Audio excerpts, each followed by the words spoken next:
Quer dizer, a psicanálise hoje em dia, ela se encontra no mundo inteiro, de alguma maneira, num recuo, assim, nas cordas do ringue, sobretudo no que diz respeito ao campo das práticas clínicas, né? Em muitos países, a presença dela nos sistemas de atenção, serviços públicos de saúde tem refluído. Um lugar, por exemplo, onde ela tradicionalmente teve presente na França. Hoje em dia, esse movimento de retirada da psicanálise, o atendimento de várias situações clínicas é patente. Como uma presença forte a psicanálise existe no Brasil, existe na Argentina, existe de maneira menos forte em alguns lugares, mas em muitos países ela está muito mais presente nas discussões da filosofia, dos estudos literários, dos estudos de gênero, etc. e tal, do que no campo da saúde e da saúde mental, né? E falando do nosso contexto, acho que, por outro lado, tem havido uma transformação interessante nas últimas décadas, e aí tem a ver, talvez, com um contexto histórico latino-americano, que fez com que, nas décadas anteriores, a psicanálise tivesse comprometida com transformações sociais mais amplas. De modo que o ethos psicanalítico no Brasil, e na Argentina, por exemplo, ele é muito fortemente permeado pela ideia de compromisso com a noção de subjetividade transindividual, da ideia de que a clínica ela é inerentemente atravessada pela política, não a política institucional, mas pela ideia de que o sujeito é também ele é fundamentalmente um elo de uma cadeia da qual ele é apenas uma parte. Falar de um sujeito é falar de uma subjetividade transindividual, é falar de uma cultura, é falar de uma sociedade. Portanto, a clínica ela é sempre social, ela é sempre transindividual, supra-individual. Então, essas coisas permitiram que psicanalistas nesses contextos estejam hoje onde não estavam nos anos 70. Por exemplo, estão em berçários, estão em instituições que trabalham com crianças nascidas prematuramente. Isso é impensável nos anos 70, você ter psicanalistas em maternidades com crianças prematuras. Você tem psicanalistas trabalhando com medicina paliativa, com doenças neurológicas, com adição a drogas. Situações extremas em que o discurso psicanalítico, a prática psicanalítica, sobretudo, tem que ser movida pela experimentação, pela imaginação criativa. Clínica psicanalítica forte é sempre experimentação. Foi assim com Freud, foi assim com Lacan, foi assim com todos os grandes psicanalistas. Eles tinham ideias, tinham, digamos, uma maneira de agir que era frequentemente confrontada, contestada e transformada pelo surgimento de situações em que aquela caixa de ferramentas não dava conta. Foi por isso que a psicanálise foi criando inovações ao longo dessas décadas. Eu acho que hoje, embora nós não vivamos mais o período dos grandes mestres, figuras gigantescas como Lacan, não existem mais, Lacan, Foucault, mas não só na psicanálise. Em muitas áreas do conhecimento humano, das ciências humanas, sobretudo, você não tem mais os mestres pensadores, mas você tem uma quantidade muito grande de pessoas que, inseridas nesses contextos, são levadas a produzir de forma criativa maneiras da psicanálise estar presente, do olhar psicanalítico estar presente em situações onde ela não estava. Isso, inevitavelmente, implica um questionamento dos modos de entendimento do que são, por exemplo, as relações transferenciais. Qual é o lugar do analista numa relação que mereça o adjetivo analítico? Modos de presença do analista, modos de agenciamento das redes transferenciais, o tipo de estratégia clínica que tradicionalmente, quando você pensa em psicanálise, você pensa num psicanalista interpelando o indivíduo, desmontando as suas identidades cristalizadas, fazendo com que ele passe por um processo de maior flexibilização das próprias autonarrativas. Ok, isso funciona para boa parte dos clientes, basicamente os neuróticos, que são capazes de suportar isso. Como isso não vale para adictos, bebês prematuros, pessoas com personalidades narcísicas ou borderlines, etc., isso tem que transitar para outro tipo de presença. E, por exemplo, ao invés da interpelação ao invés da interpretação, você tem todas as modalidades de estratégia de continência, né, de sustentação, de holding, que tornam possível uma espécie de regressão do sujeito a um tipo de experiência que, a partir da qual, acolhida, ele pode projetar uma trajetória mais rica, mais fértil. Então, você tem essas discussões que vão da teoria da subjetividade ao manejo da prática clínica, que são impelidas pela própria natureza dos espaços em que a psicanálise está presente, pelo menos nesses países onde ela ainda é fértil. Acho que não é à toa que ela está presente de maneira ainda forte no Brasil, na Argentina, nesses lugares onde ela também está inserida no mundo, não está apenas nos consultórios privados, não está apenas na universidade, porque é a vida nesses lugares que interpela a psicanálise e os psicanalistas a pensar de maneira criativa o que fazem, o que pensam. Outro terreno onde eu acho que a psicanálise tem sido interpelada de maneira muito forte é do ponto de vista mesmo teórico, quanto à teoria da subjetividade. O que é, quais são as condições necessárias para que surja aquilo que nós chamamos de sujeito.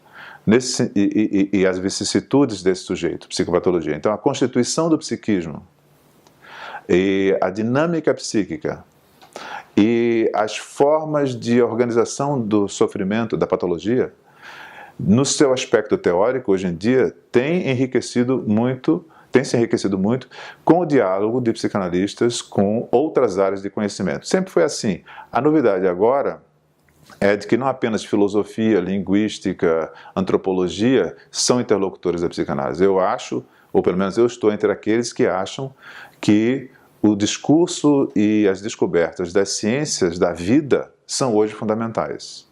Não para que, como muitos querem de forma ingênua, esses discursos científicos, essas descobertas científicas corroborem, confirmem postulados psicanalíticos. Isso acontece. Por exemplo, psicanalistas foram talvez anteriores aos biólogos na afirmação de que desejos inconscientes de pais podem alterar de maneira dramática a constituição psíquica de filhos. Né? Isso é o beabá da psicanálise. Hoje em dia, qualquer neurobiólogo que estude constituição do sistema nervoso durante a infância vai poder dizer é verdade. Por quê? Porque nós sabemos hoje, pelos fenômenos de plasticidade, epigenética, etc., que o ser humano, a prematuridade do ser humano é de tal ordem que o cérebro humano se constitui na sua anatomia e na sua estrutura de funcionamento fisiológico nos primeiros anos, ao longo da vida, mas sobretudo nos primeiros anos, e aquilo que faz com que essa anatomia e essa fisiologia se constituam é a relação daquele organismo com o meio. Ora, a relação daquela criança com o meio social, meio físico, é mediada por aqueles que são os humanos, que são a ponte entre esse indivíduo que está surgindo e o seu mundo. A relação desses indivíduos com essa criança, é claro, é mediada pelas fantasias que aquela criança, digamos, opera no mundo fantasmático dos pais. A criança veio para ser aquilo que eu não fui. Eu queria ser um violinista famoso, nunca pude, porque o primeiro violino que eu tive foi com 25 anos, nunca seria um grande violinista. É claro que uma coisa como essa pode fazer com que o meu filho comece a estudar violino com 4 anos, 3 anos, sei lá, 4 anos. O simples estudo do violino fará com que o córtex motor direito e esquerdo mudem naquela criança, porque o córtex da mão esquerda será muito mais solicitado, o córtex da mão direita será menos solicitado. Isso cria como consequência uma proliferação de neurônios motores no córtex respondente à mão esquerda e muito menos na mão direita. Isso é um pequeno exemplo, muito pequeno, mas eu acho muito eloquente. Por que é que crianças que estudam violino têm um aumento desigual do córtex motor, enquanto que, por exemplo, crianças que estudam piano têm um desenvolvimento igual do córtex motor, porque a solicitação das mãos é igualmente complexa, por conta da prática do piano e do violino. Por que uma criança vai estudar piano e violino? Em grande medida, muitas vezes, porque os pais acham que é bacana, os pais acham que é legal, porque os pais acham que a criança tem talento, etc. e tal. Por que os pais acham isso? Por razões subjetivas. Então, é uma maneira de você ilustrar como questões subjetivas dos pais interferem no modo como o cérebro do seu filho se organiza anatomicamente. Isso é um pequeno exemplo, mas se você pega a lição desse exemplo, você começa a ver que, para poder compreender o que é, por exemplo, o que são essas psicopatologias complexas, pensar no autismo, pensar nos casos limites, borderlines, etc. e tal, não há como a gente abdicar do diálogo, da interlocução, da interpelação mútua entre psicanalistas e neurobiólogos. E eu concordo com aqueles que dizem que os psicanalistas têm uma importância muito grande para o desenvolvimento das próprias pesquisas neurocientíficas, ao contrário do que dizem muitos neurocientistas eliminativistas, que não veem interesse nenhum em qualquer discurso psi. Por quê? Porque a psicanálise, por definição, ela tem a atenção voltada, ela aponta, ela sublinha a importância de certos fatores, de certos elementos que não são substanciais, não são extensão, não são matéria, mas que são decisivos nos fenômenos materiais, no caso biológicos, como por exemplo o desejo dos pais. O desejo dos pais é imaterial, né?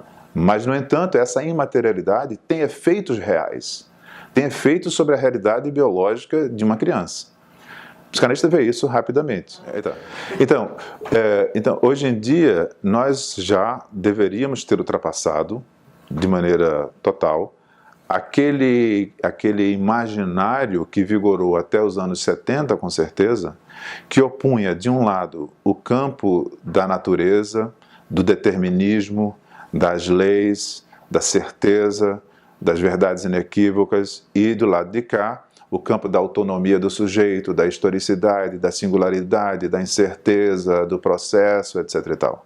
Isso mudou, porque as próprias ciências da vida descrevem a própria natureza de uma maneira tal em que indefinição, incerteza, historicidade fazem parte do centro dessa descrição da natureza. A ideia da natureza como um cosmos completamente organizada, uma extrapolação daquela metáfora do relógio, da máquina, do pensamento moderno, ela é completamente ela é outdated, ela precisa ser aposentada. A natureza é muito mais incompleta, e quando você pensa na natureza do cérebro, mais ainda. É muito diferente você pensar o órgão como um cérebro e qualquer outro órgão. Não há nenhum fenômeno, não há nenhum objeto biológico mais complexo do que o cérebro humano. E a sua complexidade está na sua prematuridade, na sua abertura para o ambiente do organismo e o ambiente que contorna o organismo. E esse ambiente, ele é físico, ele é material, mas ele é também simbólico, cultural. Então, a ideia de que o cérebro, ele é, assim como o sujeito, aquilo que resulta da interação do organismo com o meio, é hoje inquestionável. Qualquer neurocientista sabe disso. A diferença está em que alguns acreditam que, no limite, olhando para o cérebro, você explicará tudo da experiência humana. E há outros que dizem isso ser apenas uma ilusão. Quando não é apenas um recurso metodológico, ou seja, eu, enquanto neurocientista, quero olhar apenas para o cérebro, ok, não se faz ciência sem redução. Mas quando você começa a pensar qual é o papel desse conhecimento na explicação da experiência humana, é preciso reconhecer que esse cérebro que ele estuda é no fundo, uma abstração. Porque o cérebro, ele está sempre dentro de um organismo que é, na verdade, o locus de uma subjetividade. Essa subjetividade é atravessada por fatores extrabiológicos e, portanto, na biologia humana, há muito mais do que apenas fatores biológicos. Pense em Kaspar Hauser, por exemplo. Kaspar Hauser é uma biologia humana rígida, uma biologia humana normal. No entanto, não é uma biologia humana normal, porque a gente não vê em Kaspar Hauser um humano normal. Porque a biologia, para que funcione biologicamente de forma plena, no caso dos humanos, há necessidade de que essa biologia se desenvolva na interação com o mundo, que é muito mais do que apenas material. Então, essa ideia, que é muito rica em consequências, ela agora, nas últimas poucas décadas, tem sido evidenciada pelas descobertas das próprias ciências da vida. Freud, eu acho que tinha essa intuição. Não é à toa que ele, sendo neurologista e um pesquisador, ele muitas vezes disse que não queria deixar a psicologia suspensa no ar, sem nenhuma base biológica. Ele disse isso a Fliess. Depois de ter abandonado o projeto, uns 2 anos depois de ter abandonado o projeto, ele disse: eu não tenho a menor intenção de deixar a psicologia suspensa no ar sem uma base orgânica. Mas eu não sei como fazer essa junção, então eu vou fazer de conta de que só existe a parte psicológica. Ele diz mais ou menos a mesma coisa na interpretação dos sonhos. Ele diz: vamos deixar de lado a tentação de encontrar as bases anatômicas disso. Vamos pensar apenas no aparelho psíquico. Mas isso era um recurso metodológico, num momento em que ele não tinha condição de fazer isso. A mesma coisa ele diz no Introdução ao Narcisismo. No Mais Além, ele é mais radical, ele diz que um dia as nossas hipóteses artificiais serão varridas pelas descobertas da química. Aí ele está equivocado. Digamos assim, né? É uma frase que, se você retira do contexto, faz com que ele pareça um reducionista eliminativista dos anos agora, né? Mas a ideia de que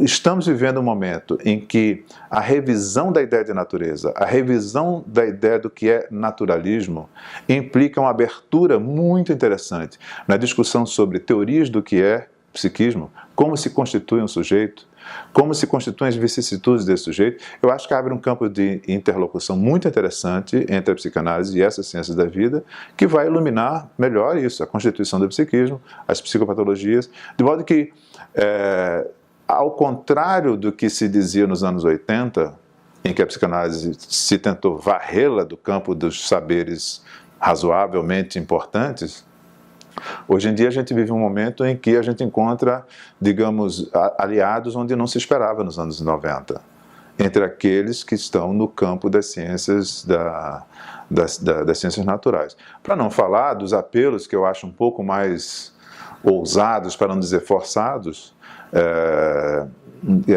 a física quântica, né? Por que a física quântica? Porque, para pegar um autor, por exemplo, que é um filósofo que pensa muito a partir da psicanálise, não só, mas também, que é o Slavoj Žižek, o esloveno, né? E ele tem um apreço muito grande por esse tipo de argumentação, para mostrar que depois da física quântica, a ideia de que a realidade é consistente, é estável, é fixa, é imutável, é uma tolice, porque no mundo quântico não há nada disso.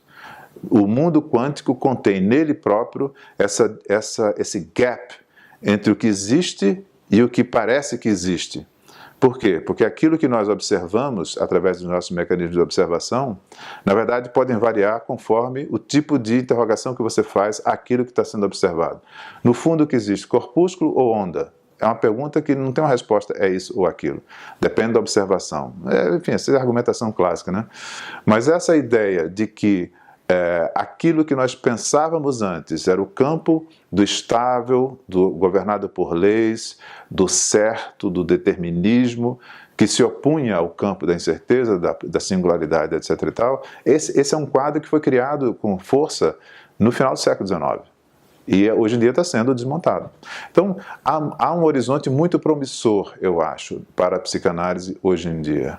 Nessa interlocução epistemológica, sobre como nós conhecemos o que é a experiência subjetiva, nessa discussão quase que ontológica, quais são as bases materiais necessárias à constituição de uma teoria materialista da subjetividade, que a gente não pode construir sozinho, tem que construir com a conjunção com outras formas de apreensão da natureza da experiência subjetiva, e também, por consequência, na aplicação dessas teorias na clínica, e sobretudo nessa clínica mais complicada, mais complexa, mais avessa, mais resistente às formas de terapêutica que nós dispomos hoje em dia. E, sobretudo, como um campo de reflexão sobre a experiência subjetiva que, por definição, pelo menos deveria, não ceder à tentação de encontrar uma espécie de descanso, não encontrar uma espécie de teoria agora definitiva. isso é profundamente antipsicanalítico. Por quê? Porque o nosso objeto é um objeto mutante, é um objeto que historicamente se constitui de forma diferente. Então as maneiras de a gente pensar esse objeto também tem que mudar.